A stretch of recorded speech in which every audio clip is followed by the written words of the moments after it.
অষ্টম শ্রেণীর শিক্ষার্থীরা, তোমাদের জুনিয়র বৃত্তি পরীক্ষা এবং স্কুলের পরীক্ষা উভয় পরীক্ষাতেই রাইট ফর্ম ভার্ব একটি গুরুত্বপূর্ণ টপিকস।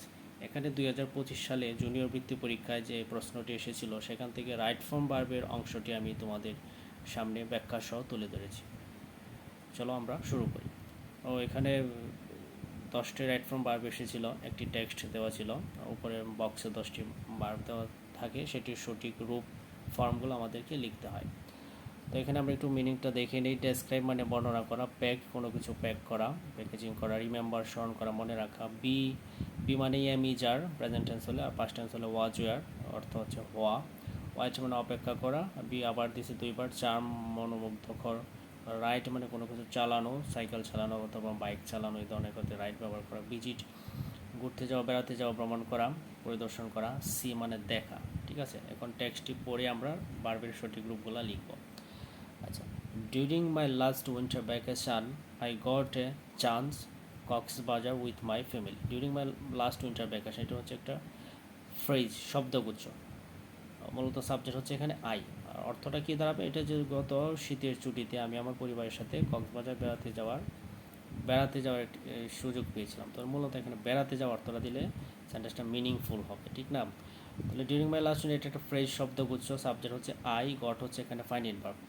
এটা মূলত একটা সিম্পল সেন্টেন্স, একটা সাবজেক্ট একটা ফাইনাইট ভার্ব। তাহলে পরবর্তী যে ভার্বটা হবে এটা নন ফাইনাইট করতে হবে। তো এখানে ভিজিট ভার্বটার পূর্বে যদি আমরা প্রেপোজিশন টু যুক্ত করে এটাকে নন ফাইনাইট করে দেব। ঠিক আছে, টু এর পরে ভার্বের বেস ফর্ম লিখে এটাকে নন ফাইনাইট করে দিয়েছি। তো ভিজিট তো বেস ফর্ম মানে প্রেজেন্ট ফর্ম করাই আছে, জাস্ট এটার আগে একটা প্রিপোজিশন টু যুক্ত করে দিই, তাহলে এটা নন ফাইনাইট হয়ে গেল। তাহলে আমার সেন্টেন্সটাও মিনিংফুল হলো এবং গ্রামারের যে শর্ত সিম্পল সেন্টেন্সে একটা সাবজেক্ট একটা ফাইনাইট ভার্ব এটাও ঠিক থাকলো। এটাকে নন ফাইনাইট করে দিলাম টু যুক্ত করে। আচ্ছা, পরবর্তীতে কি, মাই আঙ্কেল ইনভাইটেড আজ টু স্পেন্ড দ্য ভ্যাকেশন দেয়ার। মানে আমার আঙ্কেল আমাদেরকে সেখানে ছুটিটা কাটাতে আমন্ত্রণ করেছিল। এটাও কিন্তু একটা সিম্পল সেন্টেন্স। দেখো যে মাই আঙ্কেল হচ্ছে সাবজেক্ট, ইনভাইটেড হচ্ছে এখানে ফাইনাইট ভার্ব, আর স্পেন্ডও একটা ভার্ব, কিন্তু এটার আগে প্রিপোজিশন টু যুক্ত করে নট ফাইনাইট করে দেওয়া হয়েছে।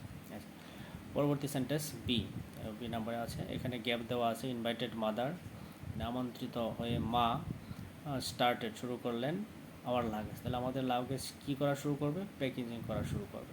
তো এখানেও দেখো, এখানেও মূলত সাবজেক্ট হচ্ছে মাদার, মানে আমন্ত্রণ করা। কে আমন্ত্রণটা পাইছে? যে আমন্ত্রণ পাইছে, আমন্ত্রণ পেয়ে কে কী শুরু করলো?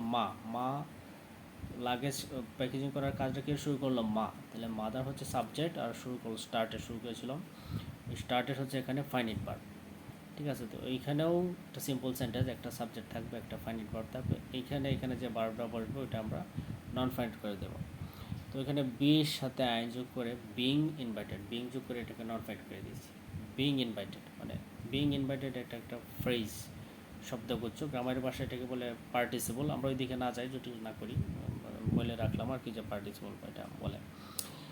আচ্ছা, তাহলে বিং ইনভাইটেড আমন্ত্রিত হয়ে মাদার স্টার্টেড, মাদার মিনস মা সাবজেক্ট, আর স্টার্টেড ফাইনাইট ভার্ব। পরবর্তী যে ভার্বটা আসবে এটাকে নন ফাইনাইট করে দিব। লাগেজ প্যাকেজিং করা শুরু করলো, প্যাক ভার্বের সাথে আইএনজি যুক্ত করে এটাকেও নন ফাইনাইট করে দিলাম। প্যাকিং আওয়ার লাগেজ, আমাদের লাগেজ প্যাকিং করা শুরু করবো। আচ্ছা, তারপর দেখো, ফাদার অ্যারেঞ্জ সাম টিকেট, বাবা কিছু টিকিট ব্যবস্থা করেছিলেন ফরাজ আমাদের জন্য। উই স্টার্টেড অ্যাট নাইট, আমরা রাত্রে রওনা করেছিলাম। আচ্ছা, ইন দ্য মর্নিং সকালবেলা। হোয়েন উই রিচড দেয়ার, যখন আমরা সেখানে পৌঁছেছিলাম।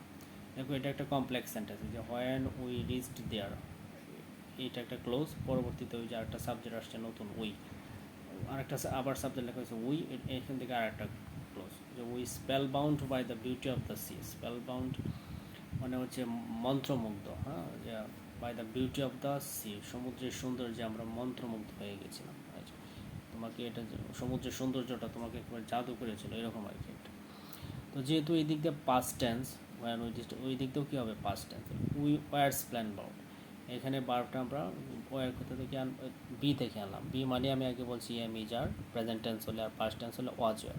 যেহেতু এই দিকটা পাস্ট টেন্স, আমরা বিকে ওয়াজ ওয়ার হিসেবে কল্পনা করব। আর যেহেতু আমার সাবজেক্টটা প্লুরাল উই, আমরা ওয়াজ লিখবো না, ওয়ার লিখবো, কারণ সাবজেক্ট যেহেতু প্লুরাল বার্বটাও প্লুরাল হবে, were. We were spellbound by the beauty of the sea. How vast it is, এটা কতই না বিশাল, এটা একটা exclamatory sentence. I never the sea before, এখানে গ্যাপ। I never the sea before, মানে আমি সত্যি মানে সমুদ্র, পূর্বে সমুদ্র কী করিনি, আমি কখনো পূর্বে সমুদ্র দেখি না, এরকম একটা মিনিং হবে না? দেখার ইংলিশ কি সি। তো এটাকে আমরা প্রেজেন্ট পারফেক্ট হিসেবে লিখব, প্রেজেন্ট পারফেক্ট হিসেবে লিখব যে আমি পূর্বে এখন সৌন্দর্য, পূর্বে কখনো সমুদ্র দেখিনি। তোমাদের ইংলিশের যে বোর্ড বইটা আছে ওইখানেও কিন্তু এই সেন্টেন্সটা আছে। তোমাদের ইংলিশ বোর্ড বই টেক্সট গ্রামার বইটি যে 109 পৃষ্ঠায় এখানে একটা সেন্টেন্স আছে, দেখো, I have never seen a crocodile before, যে আমি পূর্বে কখনো ক্রোকোডাইল দেখি নাই, কুমির দেখি নাই, এই যে I have never seen a crocodile before, এটা প্রেজেন্ট পারফেক্ট। তো এই অংশটা আমরা প্রেজেন্ট পারফেক্ট লিখব। প্রেজেন্ট পারফেক্টের স্ট্রাকচার মানে সাবজেক্ট প্লাস হ্যাভ বা হ্যাজ প্লাস ব্রিথি। তো এখানে সাবজেক্ট আছে আয়ের পরে হ্যাভ, তারপর ভার্বের পাস্ট পার্টিসিপল ফর্ম, সির পাস্ট পার্টিসিপল ফর্ম হচ্ছে সিন। তো এটা প্রেজেন্ট পারফেক্ট হয়ে গেল। আচ্ছা, we stayed there for 3 days, আমরা সেখানে 3 দিন ছিলাম। We enjoyed on a bike along the শোর, সমুদ্র তীরে আমরা কি বাইক চালানো উপভোগ করেছিলাম। এটাও একটা সিম্পল সেন্টেন্স, দেখো, উই সাবজেক্ট, এনজয়েড হচ্ছে ফাইনাইট ভার্ব। তো এখানে আর পাশাপাশি দুইটা ফাইনাইট ভার্ব বসবে না, তো এখানে যে ভার্বটা বসবে এটাকে নন ফাইনাইট করে দেবে। তো বাইক চালানো ইংলিশে রাইড, এটার সাথে আইএনজি যুক্ত করে দিয়ে এটাকে নন ফাইনাইট করে দিয়েছি, ঠিক আছে। তারপর but the scene of the setting sun seemed the most to me. The scene of the scene মানে দৃশ্য, দ্য সিটিং সান মানে হচ্ছে অস্তমিত সূর্য। তোমরা যেমন পড়ো না যে সমুদ্রের তীরে সূর্যাস্ত, এরকম আর কি, সিটিং সান অস্তমিত সূর্য। সিমড হচ্ছে এখানে main verb. The most charming, এটা একটা অ্যাডজেক্টিভ হিসেবে বসবে এখানে, দ্য মোস্ট চার্মিং, চার্মটার সাথে অ্যাডজেক্টিভ করে লিখতে হবে মোস্ট চার্মিং, ঠিক আছে। আমার কাছে সবচেয়ে মনোমুগ্ধকর ছিল এটা অস্তমিত সমুদ্রের তীরে যে সূর্যাস্তটা। আচ্ছা, তারপর নেক্সট ডে, পরদিন we paid a visit to Saint Martin island, পরদিন আমরা সেন্ট মার্টিন আইল্যান্ডে বেড়াতে গিয়েছি। আচ্ছা, the beauty of the sea from the ship cannot inwards মানে এক কথায়, মিনিংটা এরকম হবে, the beauty of the sea, সমুদ্রের সৌন্দর্য, ফ্রম দ্য শিপ জাহাজ থেকে সমুদ্রের সৌন্দর্য এক কথায় কী করা যায় না, বর্ণনা করা যায় না। বর্ণনা করা ইংলিশ হচ্ছে ডেসক্রাইব। তো এখানে একটা কথা বলে রাখি, আমাদের ইংলিশে একটা গ্রামারে এরকম একটা রুলস আছে যে সাবজেক্ট যদি নিজে কাজটি না করে তাহলে এটা পেসিভ মোডে লিখতে হয়। সাবজেক্ট নিজে কাজ না করলে এটাকে পেসিভ মোডে লিখতে হয়। এখন তুমি একটু দেখো তো, এখানে the beauty of the sea from the sheep, মানে জাহাজ থেকে সমুদ্রের সৌন্দর্য, এই সাবজেক্ট, ওই যে বর্ণনা করার কাজটা, এটা কি the beauty of the sea, সমুদ্রের সৌন্দর্য সে নিজে নিজে করতেছে বর্ণনা করার কাজটা, না বর্ণনা কাজটা তো আমি তুমি করব। আমরা বলতেছি সমুদ্র দেখে এসেছি, এটা তো এক কথায় কী বলবো, এটা বর্ণনা করার মতো না। তা আমরা যারা ভ্রমণ করতে গিয়েছি তারা এটা বর্ণনা করব। তো the beauty of the sea, সমুদ্রের সৌন্দর্য, সে নিজেই তো আর তার নিজের সৌন্দর্য বর্ণনা করতে পারবে না, ঠিক না? তাহলে বর্ণনা করার কাজটা সমুদ্র নিজে করতেছে না, তা মানে এটা পেসিভ মোডে লিখতে হবে।